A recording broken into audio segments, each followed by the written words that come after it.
All right, we have to complete the topic today anyhow.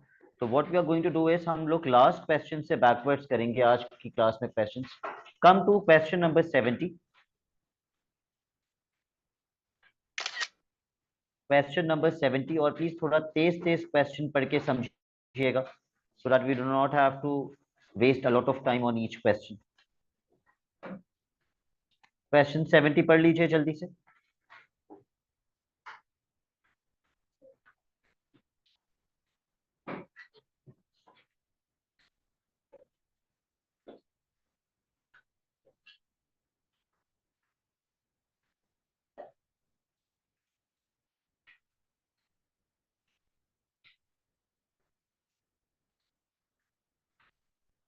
What is this 6 representing?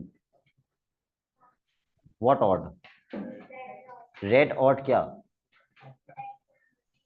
Red का odd का क्या मतलब counter पे 6 लिखा हुआ है या नंबर ऑफ काउंटर 6 है. Please explain what is this 6 representing. Number of red counters या number of odd counters. Number of odd counters which are red. एक बार क्वेश्चन पढ़ लीजिए.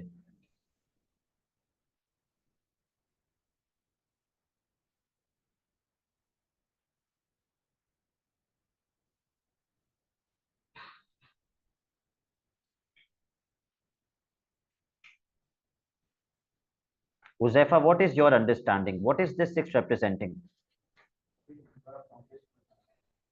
नंबर ऑफ काउंटर्स हैं. बिल्कुल ये नंबर ऑफ काउंटर्स हैं जिनके ऊपर ऑड नंबर है और इनका कलर क्या है red. Okay. What find the fraction of the counters that are blue. क्या आप मुझे बता सकते हैं इनमें से ब्लू काउंटर्स कितने हैं. What are the number of blue counters?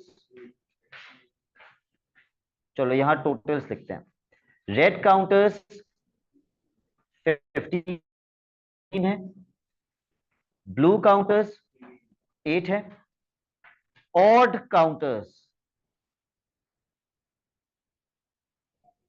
11 जिन पे ऑड नंबर है और इवन वाले 12. टोटल काउंटर्स कितने हैं. या तो आप इन दोनों को प्लस कर लें या फिर आप इन दोनों को प्लस कर लें. टोटल तो वही आएगा. कितना आएगा 23. टोटल काउंटर्स 23 हैं. पार्ट ए आपसे कह रहा है what fraction of the counters are blue. Blue counters कितने हैं 8. तो उसका फ्रैक्शन क्या होगा 8/23. Part B.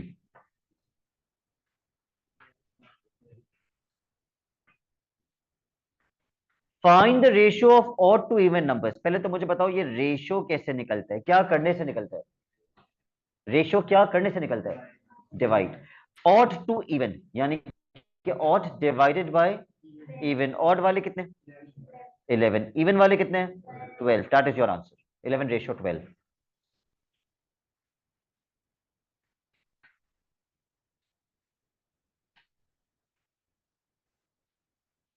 फिर क्वेश्चन 69 पे आ जाइए और 180 को एक्सप्रेस कर दीजिए as a product of its prime factors. मैंने आपको सिखाया था एज अ प्रोडक्ट कैसे कन्वर्ट किया जाता है. जैसे एलसीएम लिखें. So take out LCM.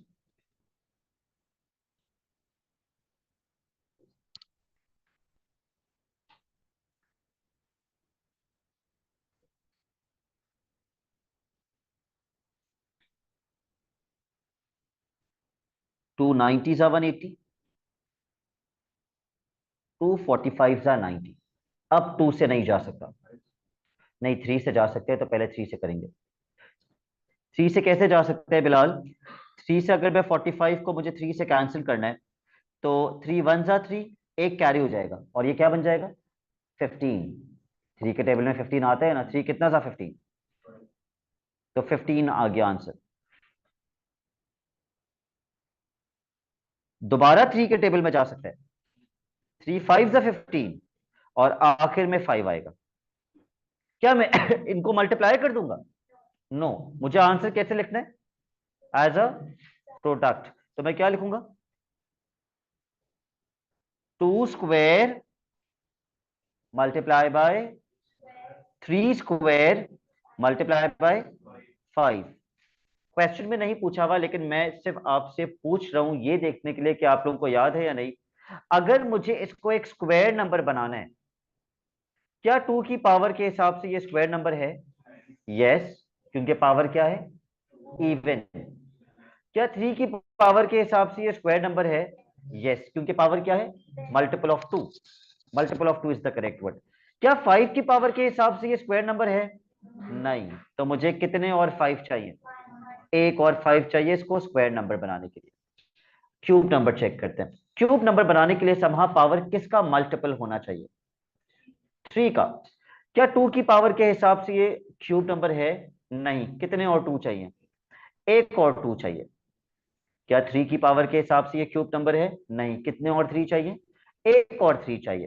क्या 5 की पावर के हिसाब से ये क्यूब नंबर है? नहीं। कितने और 5 चाहिए?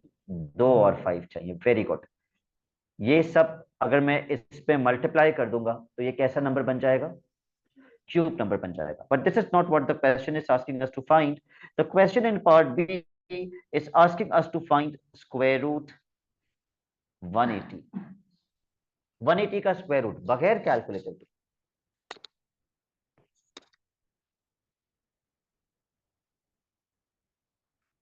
180 की जगह 5 में 180 का क्या लिख दूं? मैंने निकाली भी है वो चीज, क्या लिख दूं 180 की जगह? मैंने जो ये आंसर निकाला था, ये मैंने 180 की ही प्राइम फैक्टराइजेशन की हुई है ना। तो क्या ये मैं नहीं लिख सकता 180 की जगह पे? ये सब मल्टीप्लाई होके क्या बनाएगा? 180 तो बनाएगा। तो इसको मैं ऐसे तोड़ के लिख देता हूँ, 2 इंटू 2 इंटू 3 इंटू 5। बचपन में हमने कभी पढ़ा था कि जब स्क्वायर रूट के अंदर दो सेम नंबर्स आते हैं तो क्या करते हैं? उसका पेयर बना के एक टू बाहर निकाल देते हैं। 3 का भी पेयर बनेगा और एक 3 बाहर आएगा, लेकिन 5 का पेयर नहीं बन सकता। तो 5 कहाँ रहेगा? 5 अंदर ही रहेगा। तो बाहर निकल के क्या आया? एक 2 और एक, ये जो एक 2 और एक 3 बाहर आए, ये आपस में क्या हो जाएंगे? मल्टीप्लाई। तो एक 2 और एक 3 आपस में जब मल्टीप्लाई हो जाएंगे तो माइस बाहर का आंसर क्या बनेगा? 6। अंदर क्या बचा?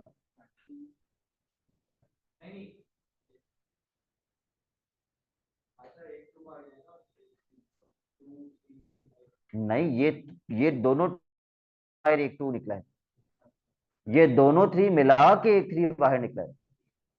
अंदर सिर्फ 5 बचा है। क्या आंसर उसी फॉर्म में आया है जिस फॉर्म में वो आपसे मांग रहा था? आया है उसी फॉर्म के अंदर? यस, बिल्कुल उसी फॉर्म के अंदर आंसर आया है। क्वेश्चन हमसे कह रहे हैं P प्लस क्यू करो। तो पहले तो आप मुझे बताएं P कितना है और Q कितना है? P 6 है। अब बच्चे कंफ्यूज हो जाते हैं कि उनको समझ नहीं आता Q जो है वो स्क्वायर रूट 5 है या Q जो है वो 5 है। Q वो वैल्यू है जो स्क्वायर रूट के अंदर है। स्क्वायर रूट के अंदर क्या है? तो Q कितना है? 5। तो P प्लस Q कितना होगा?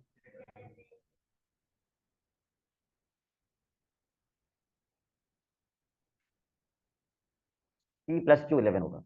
कोई कंफ्यूजन है तो बताओ मुझे। Okay, next previous question. Question number 68।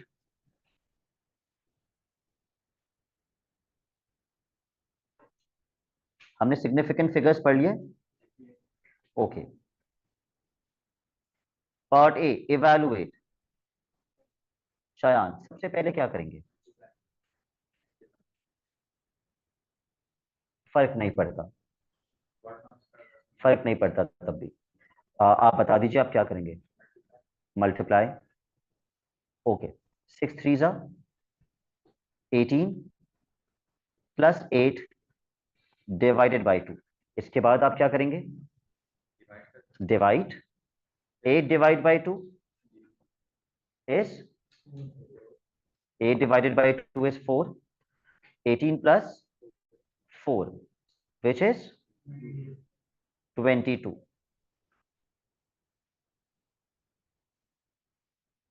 Okay, next part. By writing each number correct to one significant figure. सबसे पहले तो मैं सबको वन सिग्निफिकेंट फिगर में लिखूंगा.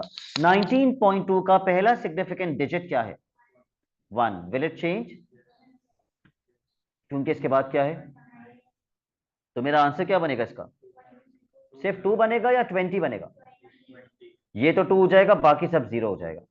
मल्टीप्लाई बाय 9.09 का नाफे पहला सिग्निफिकेंट डिजिट क्या है? 9. Will it change? No, it will remain 9. Point के बाद सब कुछ क्या हो जाएगा? 0. So should I write 0.00? No, उसका कोई फायदा नहीं है 0.00 लिखने का. अपॉन उस्मान डिनोमिनेटर का पहला सिग्निफिकेंट डिजिट क्या है? अगर शुरू में 0 लिखा हुआ हो कभी भी सिग्निफिकेंट नहीं होता. अब बताइए पहला सिग्निफिकेंट डिजिट क्या है? 5. Do you think it will change? Yes. तो ये 5 क्या बन जाएगा? 6. तो डिनोमिनेटर का आंसर क्या होगा? 6 या 0.6? 0.6. पहले आप यहां तक लिखेंगे, फिर आप इसको आगे सॉल्व करना स्टार्ट करेंगे. 20 इंटू 9 इंटू 0.6, सॉरी, अपॉन 0.6.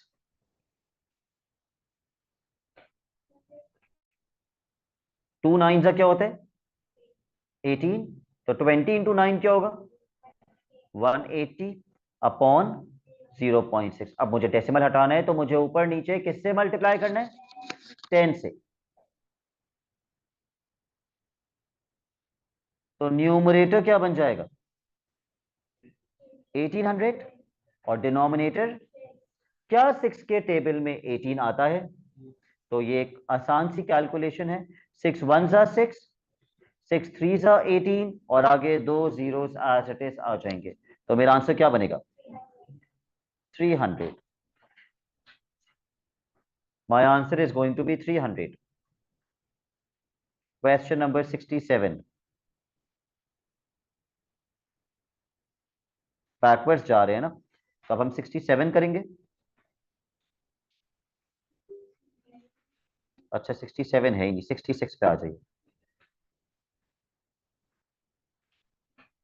ठीक है, सिग्निफिकेंट का ये मैं आखिरी क्वेश्चन करवा रहा हूं आपको, और कोई आएंगे तो आप होमवर्क में करेंगे. पार्ट ए, राउंडिंग ऑफ का ये आखिरी क्वेश्चन है. 2 डेसिमल प्लेसेस. बिलाल इसका दूसरा डेसिमल डिजिट क्या है? नहीं, डेसिमल में 0 काउंट होता है, सिग्निफिकेंट में काउंट नहीं होता. 4. The second decimal place is 4. Will it change? Yes. तो मेरा आंसर क्या बनेगा? 0.05. ये आ गया 2 डेसिमल प्लेसेस पे. अब प्लीज ये मत करना कि सर ने कहा था आगे 0 लिख दो तो मैंने आगे सारे 0 लगा दिए. वो गलत हो जाएगा. यहां रुक जाना है. सिग्निफिकेंट में आगे सब 0 हो जाते हैं, डेसिमल में आगे 0 नहीं लिख सकते. अगर आपने यहां 0 लिख दिया तो आपने कितने डेसिमल प्लेसेस पे आंसर दिया? 3. जबकि क्वेश्चन कितने में मांग रहा था? 2. तो वो गलत हो जाएगा. आपने 0.05 लिखना है बस, दैट्स इट. Part B.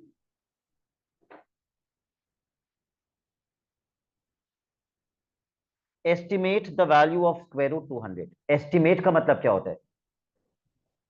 अंदाजन कितना. तो मैंने आपको स्क्वायर नंबर्स लिखवाए थे, अगर आपको याद हो नंबर्स की पहली क्लास में. सबसे छोटा स्क्वायर नंबर क्या होता है? 1 का स्क्वायर 1. अगला स्क्वायर नंबर 4, जो कि किसका स्क्वायर होता है? 2 का. उसका अगला 9. फिर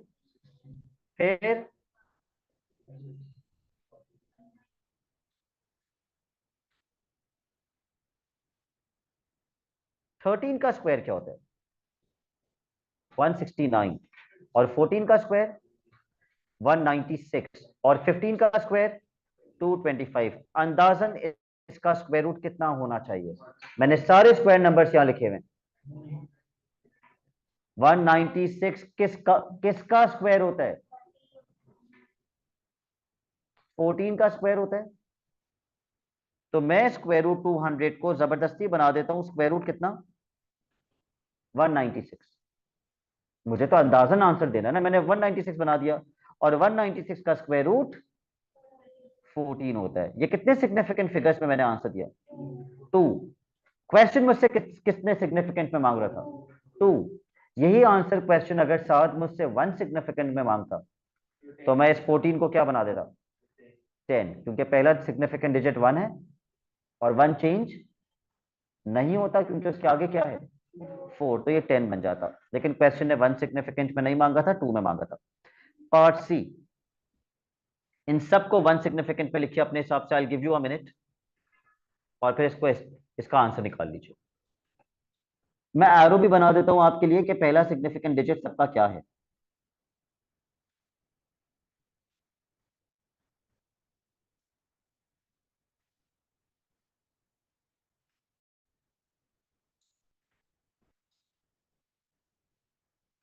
क्या पहला वाला 2 चेंज होगा? नहीं, तो आंसर क्या बनेगा? 200। क्या 1 चेंज होगा? क्योंकि उसके बाद क्या है? तो 1 क्या बन जाएगा? तो आप 2.00 लिखने के बजाय 2 भी लिख दें तो काफी है। और 5 डिनोमिनेटर में क्या 7 चेंज होगा? क्या बन जाएगा? आंसर क्या बनेगा? 0.8। ये तो बिल्कुल वैसे ही है जैसे अभी हमने क्वेश्चन किया। 200 मल्टीप्लाई बाई 2, 2 पे स्क्वायर भी था, सॉरी। तो ये हो जाएगा 200 मल्टीप्लाई बाई 4, 800 अपॉन, डेसिमल हटाने के लिए ऊपर नीचे मल्टीप्लाई बाय 10।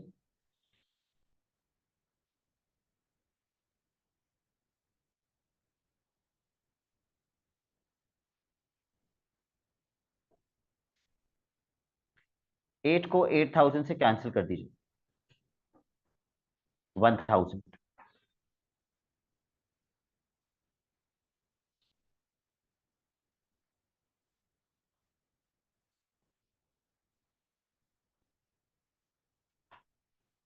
Question number 65।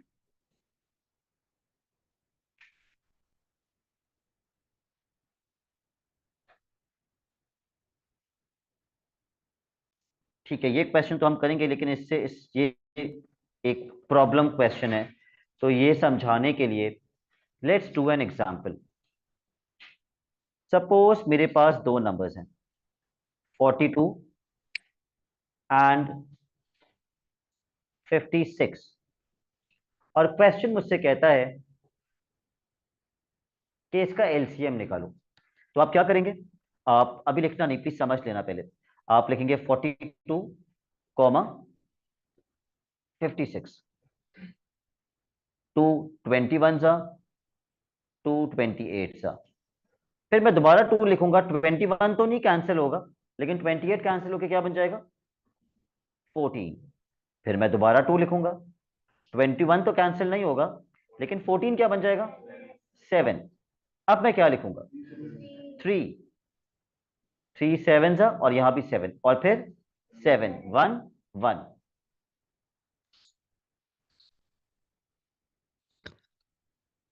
तो मेरा एलसीएम क्या होगा? मैं इन सबको मल्टीप्लाई करके आंसर निकालूंगा, वो मेरा एलसीएम होगा। तो अगर मैं सबको मल्टीप्लाई कर दूं, अगर किसी के पास कैलकुलेटर है, can you multiply this and tell me इसका एलसीएम कितना आएगा? 168। एक तरीका एलसीएम निकालने का ये है। अब आ जाते हैं दूसरे तरीके पे, the other alternate method to find out LCM. मैं 42 की प्राइम फैक्टराइजेशन कर लेता हूं। 42 की प्राइम फैक्टराइजेशन होगी 2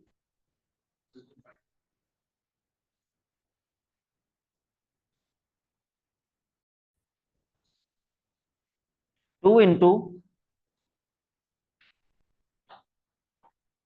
3 इंटू 7। सपोज मैंने 42 का एलसीएम लिया, सिर्फ 42 का अलग से। तो 2 21 जा, 3 7 जा, और 7 1 जा। तो as a product of its prime factors यही आएगा ना? ओके। और मैंने 56 की भी प्राइम फैक्टराइजेशन कर ली अलग से। यहाँ पे मैं जल्दी से कर लेता हूँ। 56, 2 28 जा, 2 14 जा, 2 7 जा, एंड देन 7 1 जा, तो क्या प्राइम फैक्टराइजेशन बनेगी? 2 क्यूब इंटू 7। तो पेपर में वो ऐसे लिख के देता है, वो आपको प्राइम फैक्टराइजेशन लिख के देता है और बोलते हैं बताओ एलसीएम कितना है। तो मैं यहां से भी एलसीएम निकाल सकता हूं। कैसे? अब एलसीएम जब हमने यहां निकाला था तो आखिर में क्या बचना चाहिए? 1 1। यानी कि एलसीएम कहां तक पहुंचाता है नंबर्स को? उनके घर तक। जब तक 1 1 ना हो जाए एलसीएम छोड़ता नहीं है, ठीक है, 1 1 तक पहुंचाता है। तो यानी कि जब आप इन दोनों का एलसीएम लेंगे तो घर तक पहुंचाने के लिए आप कितने टू लेंगे? ऊपर एक है नीचे तीन है, 4 नहीं हो सकता। ऊपर एक है नीचे तीन है, एक टू से हो जाएगा काम या तीन टू लेने पड़ेंगे? एक टू से काम हो जाएगा या तीन टू लेने पड़ेंगे? तीन टू, क्योंकि सब कुछ कैंसिल करना है, आखिर में 1 बचना चाहिए। तो हम ज्यादा से ज्यादा वाला डिजिट लेंगे या कम से कम वाला? कितने टू लेंगे? तीन। नीचे तो 3 नहीं है, ऊपर एक 3 है, कितने 3 लेंगे? एक। ऊपर भी एक 7, नीचे भी एक 7, कितने 7 लेंगे? एक। तो एलसीएम निकालते वक्त how many twos will I take? 3। How many, sorry, how many threes am I going to take? 1। How many sevens? 1। क्या ये वही एलसीएम आ गया जो मैंने निकाला था? तो एलसीएम के अंदर हम ज्यादा से ज्यादा वैल्यूज लेते हैं, सही है? ओके, नाउ फॉर एग्जांपल मेरे पास दो डिजिट्स हैं, 64 एंड 94।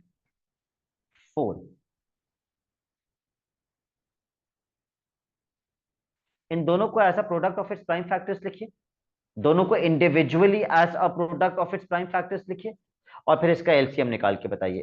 कन्वेंशनल मेथड से एलसीएम नहीं निकालना, not with this method, not with this method.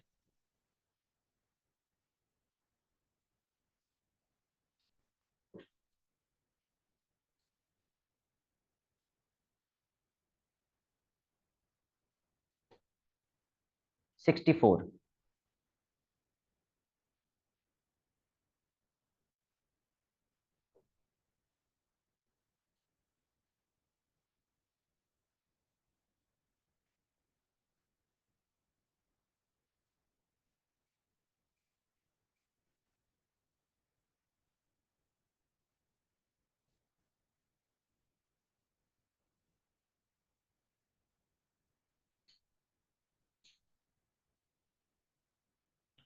To की पावर क्या आ गई?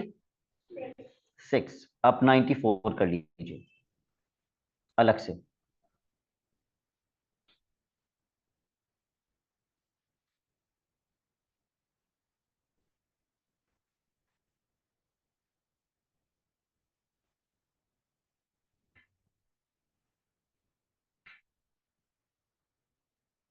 सॉरी, 94 नहीं, 84।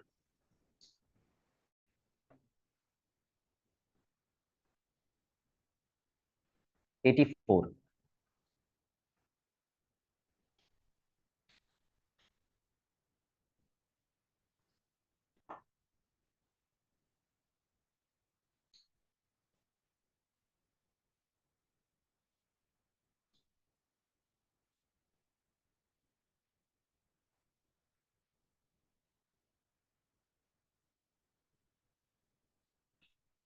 और अब मुझे इसका एलसीएम निकाल के बताइए दोनों की प्राइम फैक्टराइजेशन करने के बाद, कि प्राइम फैक्टराइजेशन से एलसीएम कैसे निकालते हैं। बिलाल कितने टू लेंगे? इसमें 6 टू है और इसमें 2 टू हैं। आप तो ज्यादा से ज्यादा वैल्यूज लेते हैं। जिसमें 2 टू है आप वो पिक करेंगे, या जिसमें 6 टू है आप वो पिक करेंगे? जिसमें 6 टू हैं।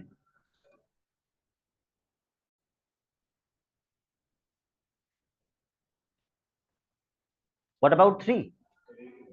एक 3 पिक करेंगे। What about 7? एक 7 पिक करेंगे। Can anybody multiply this?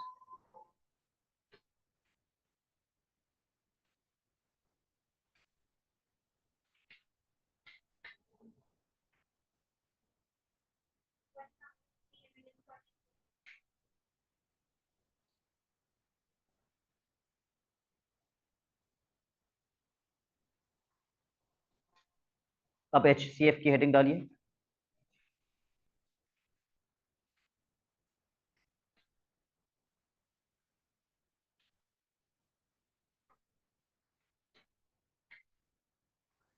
इसका HCF निकाल के दिखाइए।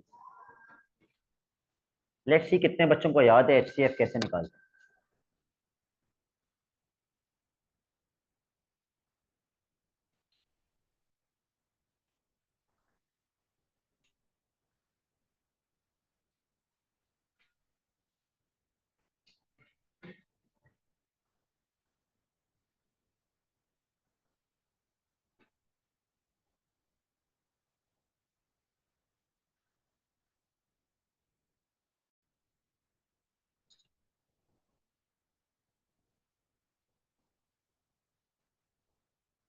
HCF के थोड़े नखरे होते हैं।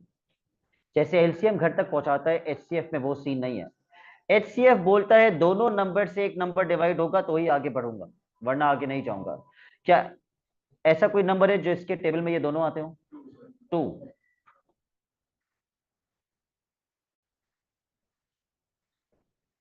क्या ऐसा कोई नंबर है जिसके टेबल में ये दोनों आते हो? नहीं। तो मेरा HCF क्या होगा? मैं इन दोनों को मल्टीप्लाई कर दूंगा। माई HCF विल बी 4। HCF की फुल फॉर्म क्या होती है? Highest common factor. Highest common का मतलब ज्यादा से ज्यादा जो दोनों में कॉमन हो, जो दोनों में आ रहा हो, ज्यादा से ज्यादा जो दोनों में आ रहा हो, वो हमने इस तरह निकाला। लेकिन अगर मैं इसी HCF को प्राइम फैक्टराइजेशन की मदद से करते, ये तो एक मेथड हो गया ना। अब दूसरे मेथड पे आते हैं। मुझे 28 की भी प्राइम फैक्टराइजेशन करके दिखाइए, और मुझे 32 की भी प्राइम फैक्टराइजेशन करके दिखाइए। या क्या हमने ये दोनों में से कोई एक ऊपर किया हुआ था? कोई भी नहीं किया हुआ था। चलो कर लेते हैं।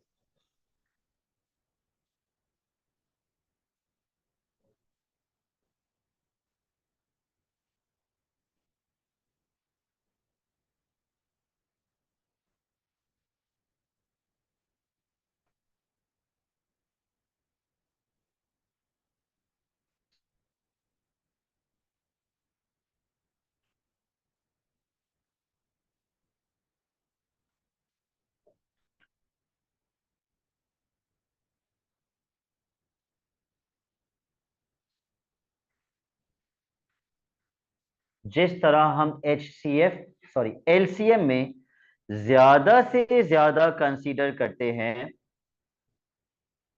उसी का ऑपोजिट हम HCF में करते हैं, कम से कम कंसीडर करते हैं। तो मुझे बताइए, कम से कम मैं कितने टू लूं? 2। कम से कम 2 टू। कम से कम कितने 7? एक भी नहीं, क्योंकि नीचे 7 नहीं है। अगर नीचे 7 होता तो मैं बोलता कम से कम एक 7। लेकिन अगर नीचे 7 नहीं है तो कम से कम 0 7। तो यहां से मेरा HCF कितना आ गया? 4। और वहां से भी कितना आया था? तो HCF में हम कम से कम वैल्यूज यूज करते हैं।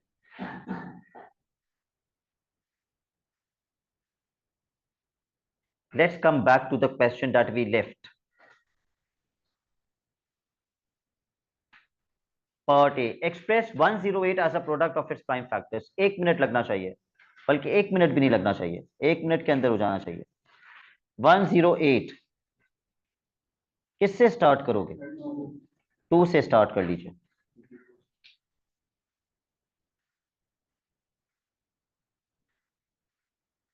उसके बाद, उसके बाद, उसके बाद, और आखिर में। तो हमारा आंसर बनेगा 2 into 3 cube. This is the answer. अब पेपर में प्लीज मल्टीप्लाई मत करके आ जाना, एज अ प्रोडक्ट ऐसे लिखा जाता है। Next part.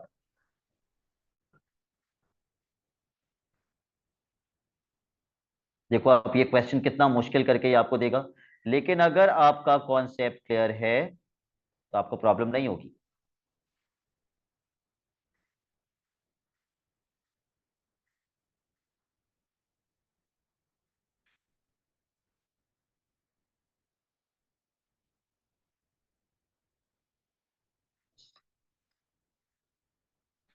HCF भी दे दिया, LCM भी दे दिया। बोलते हैं बताओ P कितना है, Q कितना है, R कितना है। Please be very attentive when I explain this to you. पहले HCF पर आते हैं, या आप जैसे बोले पहले LCM चेक करूं या HCF चेक करूं। पहले LCM चेक करते हैं। LCM के अंदर कम से कम या ज्यादा से ज्यादा वैल्यूज लेते हैं। अगर LCM के आंसर में 3 टूज हैं, 2 की पावर 3 है, कितने टूज हैं, 3 टूज हैं, तो ज्यादा से ज्यादा कितने टू होने चाहिए थे, 3। तो यहां पे P की पावर क्या हो, P की वैल्यू क्या होनी चाहिए थी, 3। अगर यहाँ पे 2 की पावर 3 होगा तभी तो ज्यादा से ज्यादा कितने टू लेंगे, 3। तो P की वैल्यू क्या होनी चाहिए, 3। लिखिए P इज इक्वल टू 3।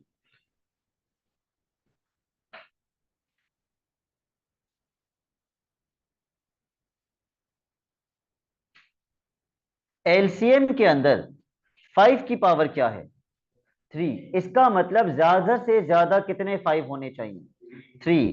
तो ज्यादा से ज्यादा 5 तो ऑलरेडी 3 है। तो मैं क्या Q की वैल्यू बता सकता हूं अभी कितनी होगी, नहीं बता सकता। Q की वैल्यू 3 भी हो सकती है, Q की वैल्यू 2 भी हो सकती है, Q की वैल्यू 1 भी हो सकती है, Q की वैल्यू 0 भी हो सकती है। सपोज Q की वैल्यू 1 है, तब भी मेरा एलसीएम में 5 की पावर क्या आएगा, 3। सपोज Q की वैल्यू 2 है, तब भी मेरा एलसीएम में 5 की पावर क्या आएगा। तो इससे मैं नहीं बता सकता Q कितना है, वो मैं HCF देख के बताऊंगा। अब आ जाइए 7 पे। ज्यादा से ज्यादा कितने 7 होने चाहिए अकॉर्डिंग टू दी एलसीएम, 1। तो नीचे तो कोई 7 ही नहीं है, ये तो सबसे आसान है। शयान क्या आप मुझे बता सकते हैं अगर एक ही 7 चाहिए तो R कितना होना चाहिए। और अगर आपने 0 कर दिया तो एक भी 7 नहीं रखा आपने, एक 7 चाहिए तो R 7 की पावर क्या होनी चाहिए, 1 होनी चाहिए। तो एक 7 होगा तो R कितना हो गया, 1। R is equal to 1।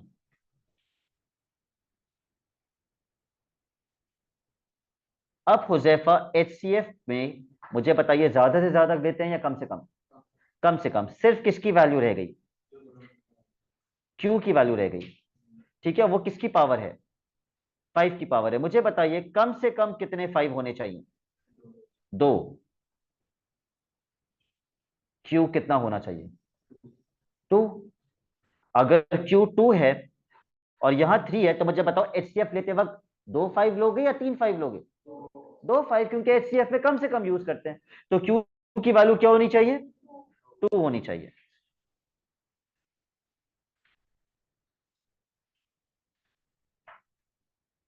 ऐसा क्वेश्चन थोड़ा सा मुश्किल होता है और ये ज्यादातर नवंबर के पेपर्स में आता है, मई जून के पेपर्स में नहीं आता।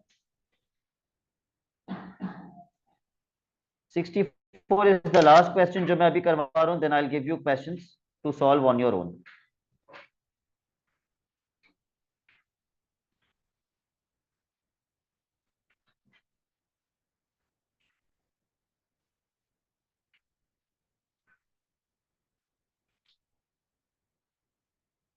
Part A, express 140 as a product of its prime factors, 30 seconds।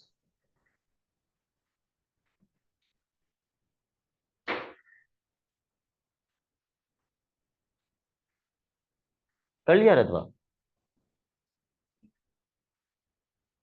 Part सी पर हैं आप।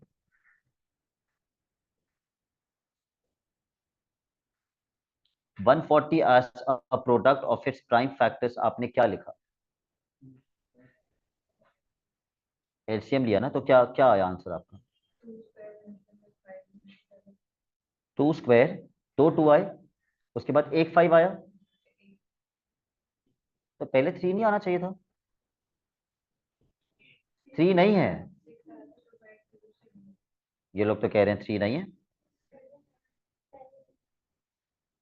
140, 2 से करेंगे 70, 2 से करेंगे 35, 5 से करेंगे 7 और 7 से करेंगे 1, so it's 2 square into 5 into 7। I hope सबका यही है, इसमें मत पेपर में गलती करके आना प्लीज, ये तो मार्क्स गिनेंगे। Part B, HCF of 168 and 140। मैं कन्वेंशनल मेथड से नहीं निकालूंगा, मैं प्राइम फैक्टराइजेशन से निकालूंगा। मेरे पास 140 के भी फैक्टर्स हैं और मेरे पास 168 के भी फैक्टर्स हैं, और मैं आपको सिखा चुका HCF लेते वक्त कितने से कितना यूज करते हैं। कम से कम बताइए, कम से कम नाफे कितने 2?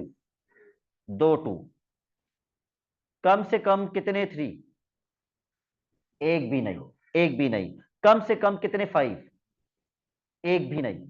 और कम से कम कितने 7? एक। वेरी गुड, HCF निकाल लीजिए।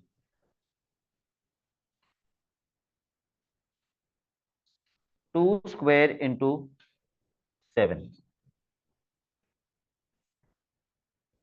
कितना आएगा? 28।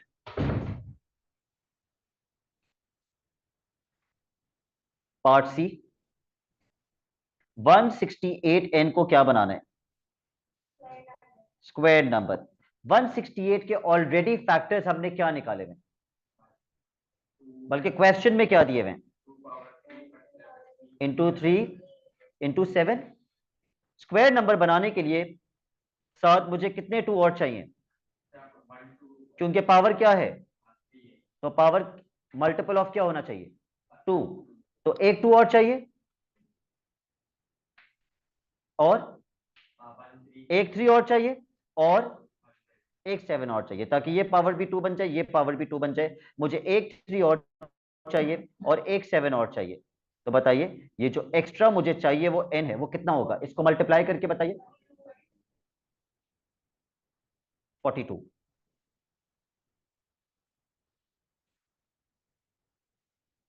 क्वेश्चन 64 से बैकवर्ड चले जाइए, 63 से लेकर 60 तक कर लीजिए। That's it for today. 63 से 60 बैकवर्ड्स।